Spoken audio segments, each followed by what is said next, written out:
하나님 말씀은 빌립보서 2장입니다. 빌립보서 2장 5절부터 11절까지 한 절씩 교독하시겠습니다. 빌립보서 2장입니다. 319쪽에 있습니다. 찾기 어려우시면 앞쪽을 보시면 됩니다. 신약 319쪽에 있습니다. 빌립보서 2장 5절을 제가 먼저 읽겠습니다. 너희는 너희 안에 이 마음을 품으라 곧 그리스도 예수의 마음이니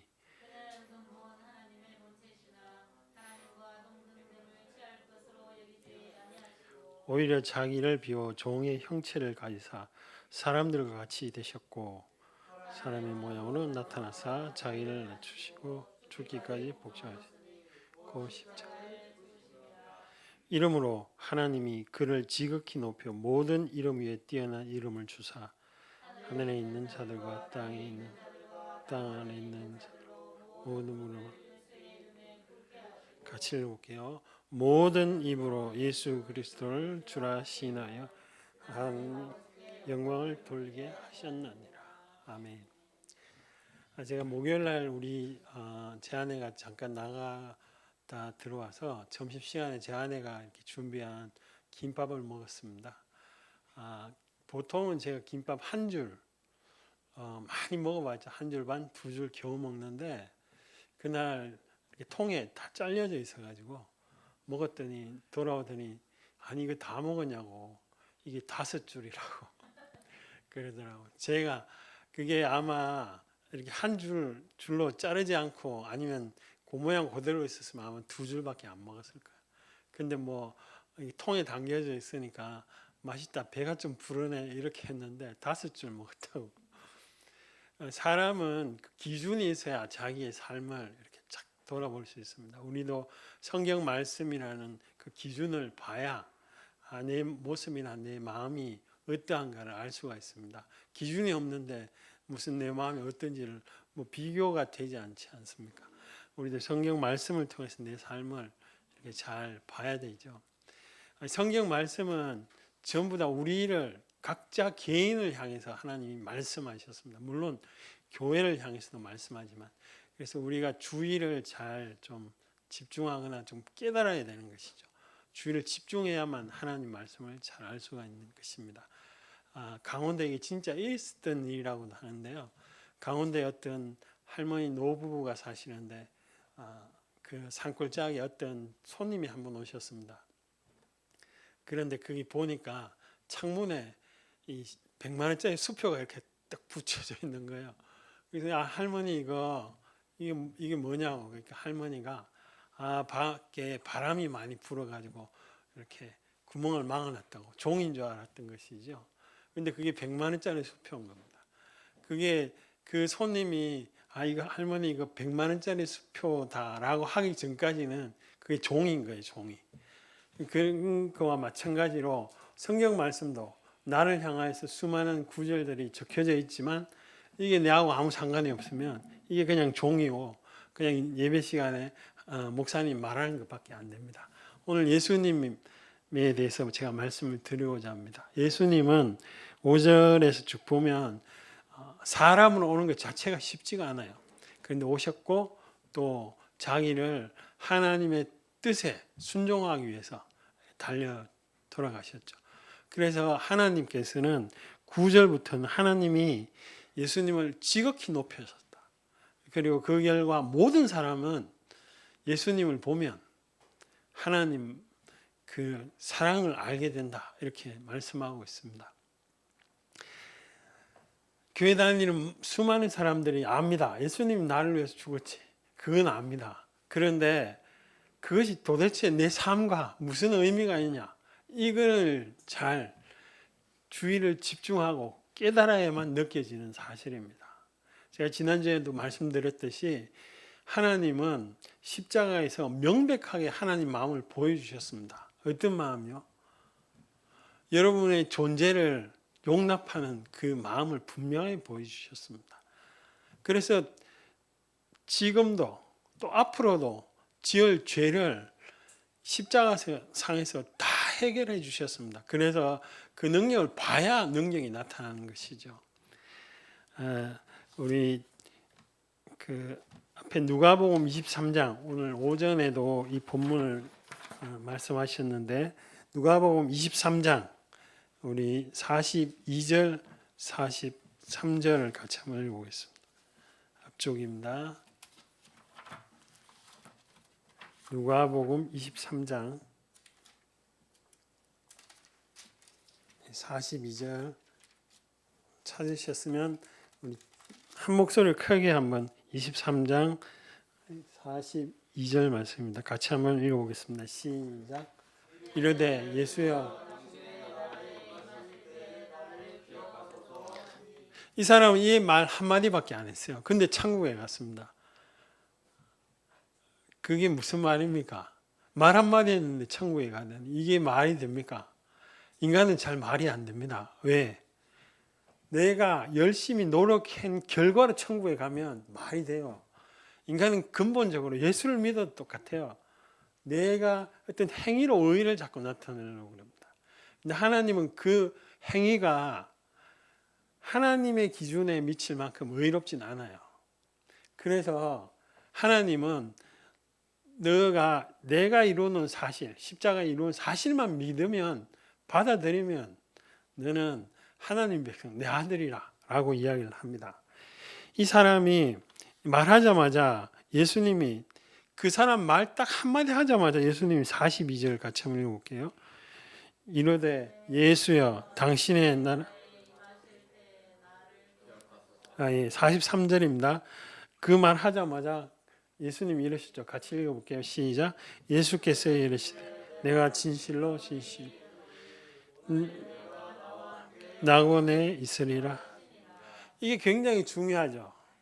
그 사람이 말을 했는데 말하자마자 합니다. 뭔 행위가 필요한 게 아닙니다. 그대로 용납하셨습니다. 근데 이 사람이 잘한 게 있습니다. 잘한 게고 앞절에 보면 있습니다. 40절에 보면 한 사람은 네가 그리스도 아니냐 나를 구원시키라 그러는데 40절에 그 말한 그 사람이 내가 동일한 정죄를 받고도 하나님을 두려워하지 아니하냐. 자기가 뭔 짓을 했는지 이 사람은 압니다. 돌아보는 것 자체가 하나님의 은혜인 거예요. 그리고 예수님을 뭐라고 평가하느냐면 41절에 보면 이 사람이 행한 것은 죄가 없다, 옳지 않는 것이 없다라고 볼 수 있는 그게 그 사람의 은혜인 거예요. 우리도 마찬가지입니다. 우리도 우리의 죄를 예수를 믿어도 죄책감 가운데 살고 예수를 믿어도 뭔가를 자꾸 해야 된다. 그 끊임없이 인간은 하려고 합니다. 불완전하지만 행위를 하려고 그래요. 아예 안 하려고는 하지 않아요. 그렇지만 그것은 불완전한 거죠.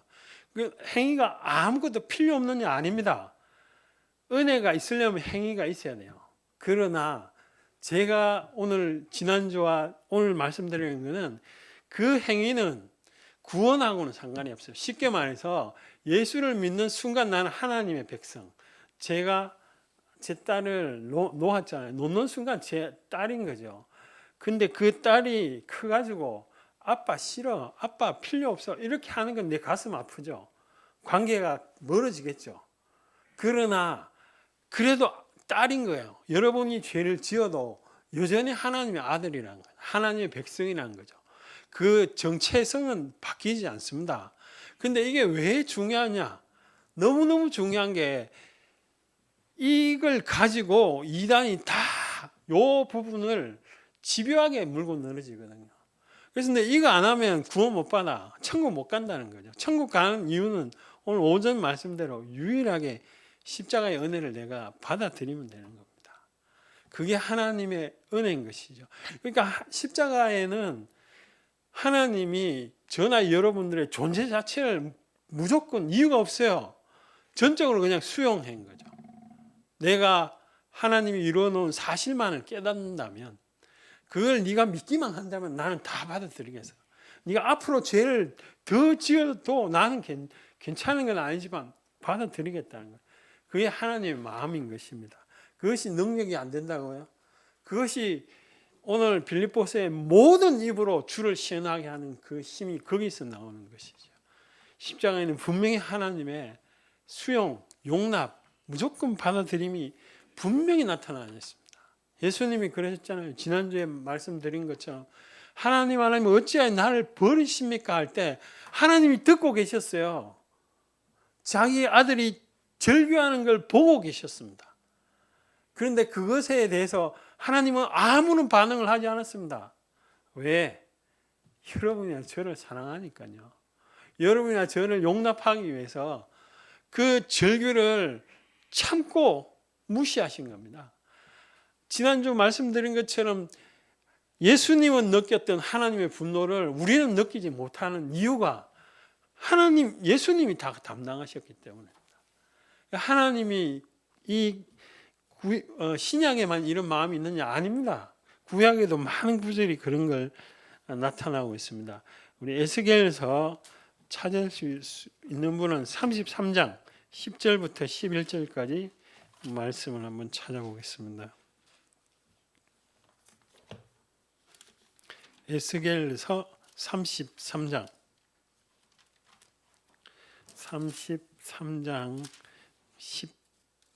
10절부터 11절까지입니다. 자, 이게 에스겔에 대해서 이스라엘 백성들이 이렇게 이야기합니다. 우리는 너무 죄를 많이 지었어요. 하나님, 죄 때문에 하나님 앞에 못 나가겠어요. 어떻게 나가요? 하나님 그 빛 가운데. 이렇게 이야기를 할 때 하나님이 그게 아니다, 그렇지 않아 라고 말씀하는 게 이 본문 말씀입니다. 10절을 한번 읽어볼게요. 같이 한번 읽어보겠습니다. 시작. 그런즉 인자야, 너는 이스라엘 족속에게 이르기를 너희가 말하여 이르되 우리의 허물과 죄가 이미 우리에게 있어 우리로 그 가운데 쇠퇴하게 하니 어찌 능히 살리오. 그러니까 여기 허물, 이게 다른 성경에는 하나님을 향해서 직접적으로 반영하는 걸 말합니다. 그리고 죄, 이거는 사람들에게 짓는 죄까지 포함됩니다. 그런 게 우리 속에 가득한데 어떻게 하나님 앞에 나갑니까? 내가 요즘 술도 먹고 담배 피우고 그 술, 담배가 그렇게 중요하지 않아요. 하나님 앞에. 그게 뭐 어쨌다는 거예요. 내 술, 담배 계속 해요. 그리고 뭐 마약하는 분 있습니까? 마약도 해요.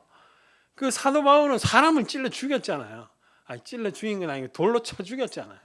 그래도 그 사람이 하나님 앞에 얼마나 큰 사람입니까? 하나님이 보는 입장이 성경에 기록되어 있는 거죠. 우리를 창조한 그 하나님 그렇다는데 거기에 대해서 우리는 끊임없이 우리 행위를 봅니다. 행위. 불완전하지만 행위를 본다니까요. 여기 10절에도 우리의 허물과 죄가 이미 우리 속에 있는데 어떻게 하나님 앞에 나가냐. 예수를 믿어도 제가 말씀드린 것처럼 예수님의 그 보혈을 완벽하게 이해하지 못하면 늘 부끄럽죠. 늘 이거 해야 되고 또 저거 해야 되고, 목사님이 새기도 왜 안 나오냐 이러면 새기도 못 가가지고 금식기도 안 한다고 그러면 또 금식. 그런 거는 은혜 위에 행위가 나타나는 겁니다. 그러면 행위는 필요 없느냐? 아니요. 은혜를, 관계 가운데는 행위가 필요합니다. 그러나 근본적인 것은 은혜를 아는 겁니다. 하나님의 은혜가 가득하면 내가 좀 못해도 자유하게 되죠. 이 이스라엘 백성들도 자기가 그러잖아요. 하나님이 너희들이 이렇다라고 하는 거 아닌 10절에 우리의 허물과 죄가 이미 우리에게 있는데 우리가 어떻게 능히 하나님 앞에 나가리요, 능히 살리요 한다는 거죠. 하나님 볼 때는 사람들이. 그래서 하나님이 11절에 이렇게 얘기합니다. 하나님 마음이 아주 잘 나타나 있습니다. 우리 같이 한번 큰 소리 한번 읽어보겠습니다. 시작. 너는 그들에게 말하라. 주 여호와의 말씀이니라. 나의 삶을 두고 맹세하노니 나는 악인이 죽는 것을 기뻐하지 아니하. 악인이 그 길에 돌이켜 떠나 사는 것을 기뻐하노. 이스라엘 족속아, 돌이키고 돌이키라. 너희가 악한 길에서 떠나라. 어찌 죽고자 하니.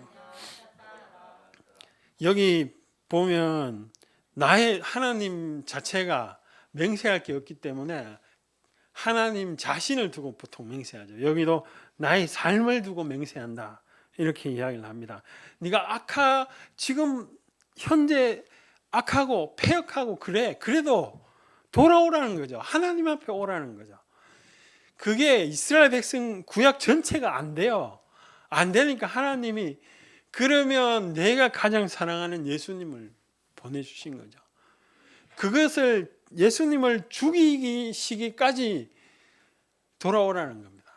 예수님이 왜 죽으셨습니까? 우리 죄를 위해서 물론 죽으셨습니다. 그런데 그 목적이 뭡니까? 하나님과 관계를 회복하는 것이. 예수님을 죽이기까지도 하나님과 관계를 회복한다는 거죠. 그러면 내가 이 순간에 내가 정말 여기 11절 말씀대로 악인대로 사는 걸 더 좋아하지 않는다니까요. 하나님이 언제든지 오라는 거죠. 그러면 그 속에 그 사람을 행위를 말한 게 올 때 행위를 말한 게 아닙니다. 그 은혜가 너를 감동시킨다는 겁니다. 하나님의 그 십자가에는 앞으로도 하나님의 전적인 수용이 있습니다. 인간은 끊임없이 여기 보면 죄와 허물을 계속 봅니다. 자기 행위를 끊임없이 봅니다. 내 같은 놈이 무슨 하나님 앞에 나아간단 말이냐 라고 늘 이렇게 하죠. 그 사람은 예수 안에 있는 사람이 아닙니다. 놀랍게도 사도 바울이 제일 강조하는 게 예수 안에 있는다. 내가 또 반복해서 죄를 지으면 하나님 앞에서 부끄럽죠. 또 내 같은 것이 어떻게 하나님 믿으려 이런 마음도 듭니다. 그러나 그 순간에도 십자가에 그래 이런 죄 때문에 나를 위해서 아무런 이유 없이 단 하나 나를 위해서 죽은 그 십자가의 능력이 나에게 쏟아지게 된 것이죠. 그래서 내가 새 힘을 얻는다는 게 성경 말씀입니다. 그것이 무슨 지식입니까? 아닙니다. 그건 내 삶의 능력이 되는 겁니다. 생명이 되는 것이죠. 사도 바울이 수없이 그렇게 이야기를 합니다.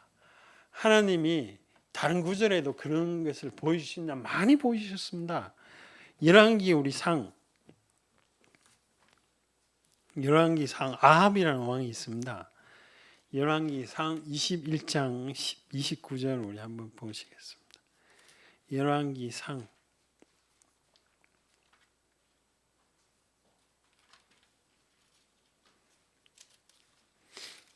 21장 29절을 우리 한번 찾아보실게요. 찾으신 분은 읽으시고 앞에 보시고도 읽으십시오. 같이 한번 읽어볼게요. 시작.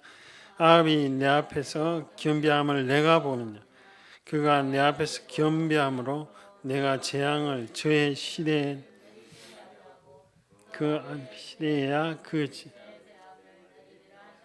아합은 너무너무 죄를 실제로 많이 지은 사람입니다. 왜냐? 자기 혼자만 지은 게 아니거든요. 모든 백성들을 다 이끌고 우상 숭배를 했기 때문에 상당한 죄를 지었습니다. 근데 그 성경에 우리 21장 25절에 그렇게 기록하고 있죠. 25절 한번 보시죠. 같이 한번 읽어볼게요. 시작. 예로부터 아합과 같이 여호와 앞에서 악을 행한 자가 없음은 그를 그의 아내 이세벨. 이 아합이 머리가 굉장히 좋은 사람입니다. 그래서 광개수로 이런 것도 다 했던 이스라엘 그 굉장히 메마른 땅이거든요. 근데 그런 걸 하고 했는데 머리가 좋아요. 근데 자기 아내가 자꾸 뭐라고 하면 이렇게 자꾸 넘어가는 거예요. 근데 그것이 얼마나 심했느냐. 예로부터 아합 이전까지 그 모든 걸 다 합쳐도 악만큼 악한 자가 없다 할 만큼 악한 일을 많이 했습니다. 그 사람이 선지자 이 이야기를 듣고 와서 나봇이라는 그 옆에 보니까 좋은 포도원이 있어요. 저걸 내가 그냥 돈이 원하는 대로 줄게 이랬는데 이 사람이 안 팔아요. 그랬더니 이세벨이 와가지고 그건 내가 처리하죠. 모함 두 명의 모함 정인을 하나님 왕과 하나님을 모욕했다 이렇게 해가지고 거짓 증언으로 죽여버립니다. 그래서 뺏어가는 거죠. 그뿐만이 아니라 앞에 수많은 악한 일을 많이 했습니다. 그런데 문제는 이 선지자의 이야기를 듣고 아합이 27절에 보면 이렇게 합니다. 그 옷을 찢고 굵은 배로 회개를 했다는 게 그 순간에 놀랍게도 그러니까 하나님이 그 앞에 있는 모든 죄를 기억하는 게 아니라 그 순간에 그 겸손하게 했던 그걸 보고는 그 장면만 보고 이렇게 말씀하신 29절에 내 앞에서 겸비하는 마음을 낮췄다는 겁니다. 겸비하는 건 다른 거 없습니다. 내 삶을 보는 게 아니라 하나님의 은혜를 보는 거죠. 십자가 이루어놓은 그걸 지금 같으면 근데 아합은 하나님 선지자 이야기를 너무 신중하게 듣고는 회개했다는 거죠. 앞에 실컷 죄 짓다가. 그러니까 그 순간에 하나님은 그렇게 이야기를 합니다. 네 겸비했다. 이렇게 이야기를 합니다. 이게 무슨 말입니까? 하나님의 마음이 여러분이 지은 모든 죄를 계속 짓죠. 그런데 그 십자가만 입만 십자가의 은혜를 이렇게 의지적으로 말만 하면 얼마든지 용서해 주겠다. 얼마든지 내가 아예 준비해 놓겠다. 이런 뜻인 것이죠. 근데 왜 수많은 사람들이 죄책감 가운데 하나님 보시기에 부끄럽고 왜 그럽니까? 인간의 행위를 보거든요. 행위를 보지 말라고 해도 자동적으로 보이게 돼 있어요. 자기 한계. 근데 그것이 의가 되는 것이죠. 예수님 같이 의가 될 수가 없습니다. 그래서 사도 바울은 이런 이야기를 합니다. 우리 에베소서 우리 3장 8절 한번 읽어보시겠습니다. 에베소서 3장 8절요.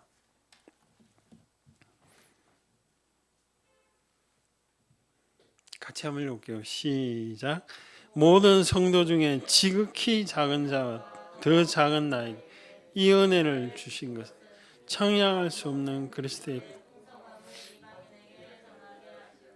자기가 핍박자였다는 걸 여러 번 고백합니다. 그런데 그런 나를 어떻게 예수를 믿게 했느냐는 것은 예수님의 그 전적인 수용 하나님의 은혜 그걸 암과 동시에 두 번째로 십자가를 통해서 하나님의 뜻을 분명하게 발견합니다. 내가 나를 충분히 용납했다. 그 은혜가 임하면 나의 목적을 위해서 살지 않습니다. 하나님의 목적을 향해서 살게 되어 있습니다. 그것이 사도 바울의 3장 8절에 보면 이 자기가 교회를 핍박해서 지만 하나님 나를 용납해 주시고 하신 것은 거기 후반절에 나와 있죠. 그리스도의 풍성함을 이방인에게 전하게 하기 위함이다. 십자가의 은혜를 충분히 알고 능력을 체험한 자는 결단코 자기의 의를 드러내지 않습니다. 그 의가 불완전하거든요. 그 의가 늘 흔들리거든요.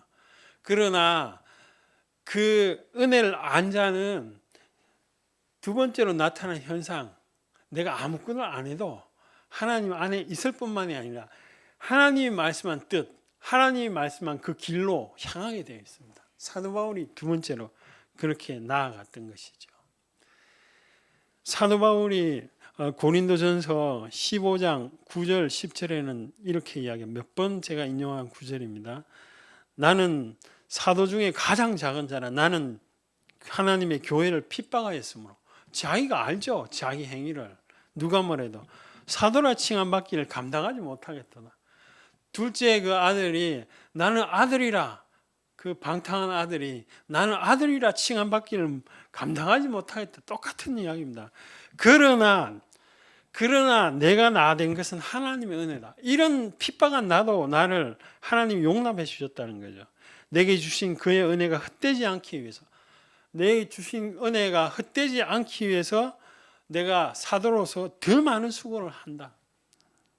그런데 내가 한 것이 아니다. 여기도 분명하게 드러나잖아요. 자기 십자가의 은혜를 깨닫지 않는 자는 자기 의를 드러내지만 십자가의 은혜로 내가 용납당한 사람은 내가 이렇게 하는 것 자체가 하나님의 은혜구나 라를 분명하게 깨닫게 됩니다. 여러분, 십자가 예수님이 그냥 어느 날 어느 순간에 그냥 인간이 하도 죄를 많이 짓는데 가라 이래가지고 예 알겠습니다 이렇게 해가 단번에 오신 게 아닙니다. 하나님의 그 계획, 성경 섭리라고 그러죠. 하나님의 계획과 치밀한 그 때, 하나님 정확한 그 때에 이렇게 보내주셨습니다. 내가 너희들에게 하나님 예수님을 보내줄 거다. 수많은 구절이 예언하고 있죠. 근데 에스겔서에는 이런 구절이 있습니다. 에스겔서 36장 우리 26절 27절 같이 한번 읽어볼게요. 시작. 또 새 영을 너희 속에 두고 새 마음을 너희에게 주되 너희 육신에서 굳은 마음을 제거하고 부드러운 마음.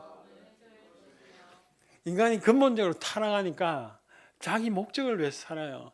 아무리 거룩한 사람도 아무런 이유 없이 사람을 위해서 죽었다 이런 건 없어요. 그런 사랑은 없습니다. 예수님 외에는 없습니다. 그런데 인간이 근본적으로 자기 중심적이니까 계속 죄를 짓는단 말이지.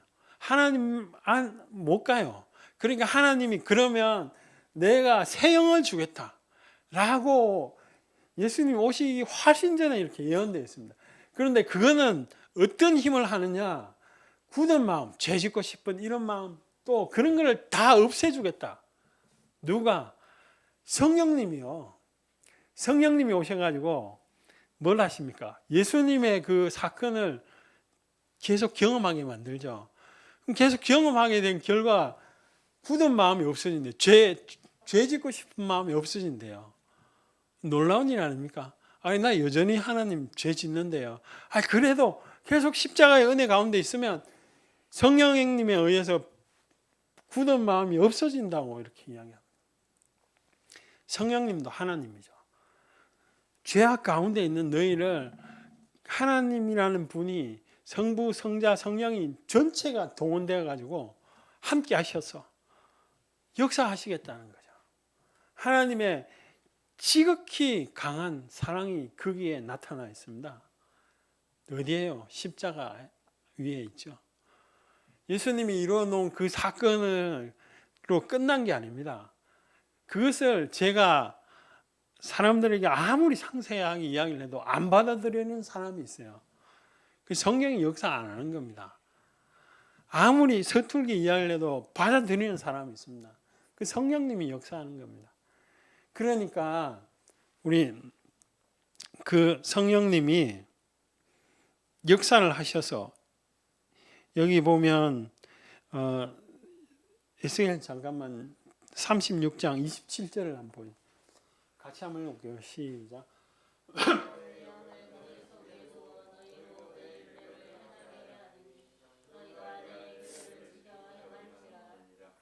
저기 보면 내용이 뭡니까? 성령님을 말하는 거예요. 그래서 너희들이 못하잖아. 죄를 안 짓고 싶지 않는데 그런데 계속 죄를 지어. 그래서 율례를 행할 수가 없어. 내가 구약에 만들어 놓은 거. 그렇지만 성령님이 오셔가지고 그렇게 하겠다는 겁니다. 그것이 십자가의 은혜로 하겠다는 겁니다. 내가 내 의지대로 하는 게 아니고 무슨 말이냐면 하나님이 나를 그렇게 사랑했는데 내가 십자가에 당신을 죽이기까지 사랑했는데 내가 어떻게 교회 가운데 예배를 안 드리요? 이런 마음이 생기겠다는 거죠. 하나님 끝까지 여러분의 마음에 양심과 사랑을 통해서 접근하십니다. 역사하는 거죠. 하나님이 십자가에서 정말 예수님이 이 숨을 헐떡이고 이게 굉장히 고통스럽죠. 왜냐하면 이게 팔을 들고 이렇게 축 처지면 허파가 이렇게 호흡하기가 힘듭니다. 막혀요. 그러니까 이게 이렇게 당겨가지고 숨을 한번 쉬고 또 이렇게 축 처지고 이런 거를 반복하셨다는. 그거를 저나 여러분들이 깨닫고 정말 묵상하기만 하면 그 죄 짓고 싶은 마음 자체가 사라지는 거죠. 그리고 정말 하나님을 위해서 내가 조금이라도 뭔가를 해봐야 되겠다 이런 행동이 나옵니다. 그 행동하고 예수님을 믿는 때에 그 하나님이 백성이 되는 거하고는 분리 다른 겁니다. 그런데 끊임없이 사탄은 이야기하죠. 니 그 행위가 없잖아. 제가 어떤 사람이 결혼을 했는데 너무 사랑을 해요. 그런데 그 사랑이 한 달 만에 딴 여자랑 바람을 피고 막 사랑을 합니다. 그런 결혼 생활은 그대로 유지가 돼요. 그러면 그 속에 진정한 사랑이 있습니까? 없습니까? 없죠. 그건 사랑이 아니죠. 행위가 없으니까 그렇죠. 하나님을 믿는 사람도 동일합니다. 예배 가운데 수많은 예배를 드리고 11조도 하고 뭐 하죠. 그런데 그 속에 진정한 그 하나님의 마음이 없으면 그건 다 껍데기에 불과한 거죠. 그 진정한 만남, 마음, 그것이 오직 십자가의 은혜를 내가 깨달아 아는 겁니다. 그것이 있을 때 불완전하지만 자꾸만 행위가 나오는 거죠. 근데 끊임없이 인간은 자기 행위를 보니까 내가 이렇게 해가지고는 교회를 가겠나? 내가 이렇게 해가지고는 뭘 하겠나? 하나님 옆에 나간다고 우리가 쇠퇴하고 허물과 죄가 많으니 어떻게 하겠나? 이렇게 자꾸만 자기를 이렇게 공격해대고 자기가 자기 자신을 핍박해대고 이러는 거죠. 그것에 하나님이 진정한 자유를 주셨습니다. 십자가의 은혜를. 그래서 우리가 담대하게 하나님 앞에 나갑니다. 죄를 지어도 십자가의 은혜를 의지하고 그 의를 드리고 나갈 수가 있는 것이죠. 내가 하나님 정말 하나님 보시기에 못 사는 것 같아요. 아무것도 한 게 없는 것 같아요.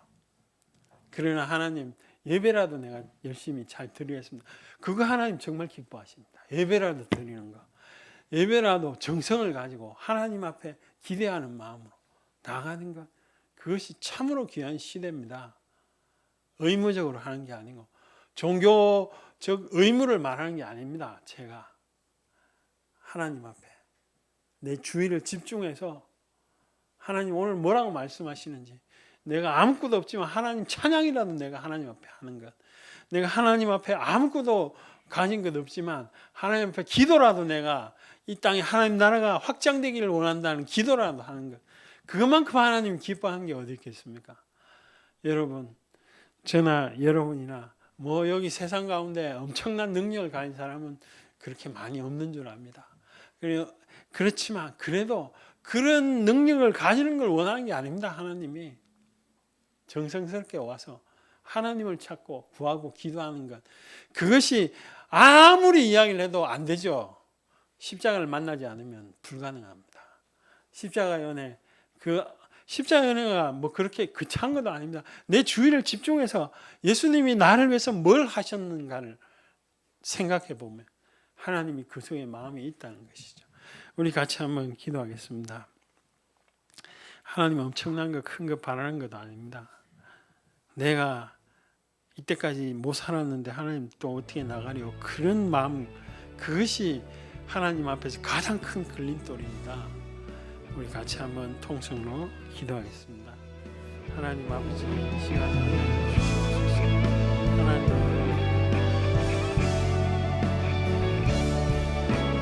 정말 은혜가 나아가시고 정말 은총 가운데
무엇이 있어서 하나님을 기뻐하겠습니까?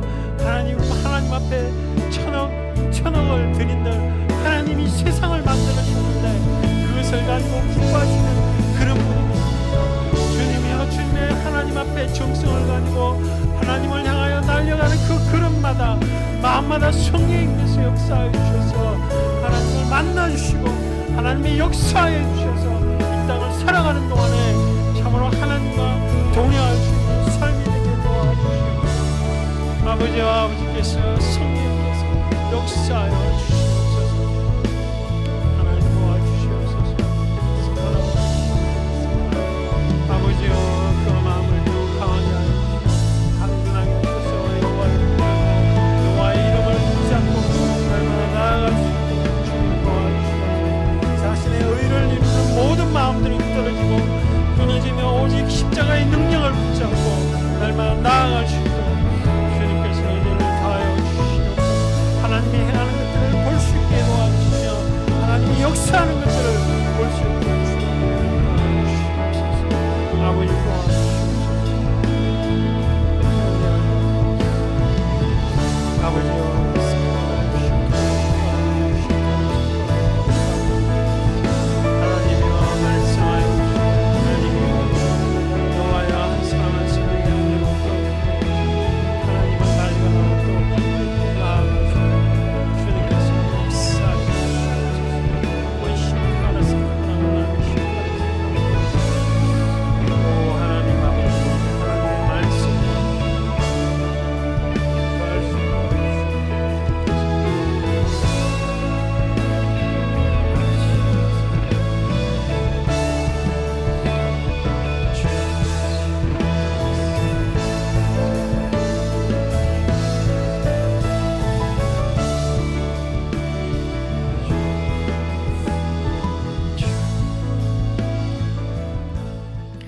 하나님 아버지, 이 시간에도 하나님 앞에 기도합니다. 우리 성도들의 진실되고 또 하나님 앞에 간구하는 내용과 또 삶과 형편과 처지를 다 보시고 들으신 줄 압니다. 하나님, 교회 앞에 문을 놨을 때마다 늘 하나님과 동행하고자 하는 그 마음을 주께서 받아주시고 또 일주일의 삶을 하나님의 은혜로 주장하여 주시옵소서. 또 반복적인 그런 죄나 또 허무감이나 이런 것으로부터 내 마음을 잘 성령의 은혜로 지키게 하셔서 하나님의 감동 가운데 은혜 가운데 설 수 있게 도와주시옵소서. 하나님, 세상에 어떤 것이 무엇을 소유한들 마음의 평안이 있고 또 무엇을 가진들 하나님 우리 속에 참된 기쁨이 넘쳐나겠습니까? 오직 하나님이 주시는 기쁨과 평안으로 말미암아 매일 삶이 하나님이 주시는 그 평안을 경험하고 또 맛보는 삶이 되게 도와주시옵소서. 이제는 우리 주 예수 그리스도의 은혜와 하나님의 크신 사랑과 성령님의 위로통 충만하심이 이 자리에 모여 하나님을 구하고 십자가의 은혜를 구하는 모든 성도들을 위해 삶 위에 이제부터 영원토록 함께 있을지어다. 아멘.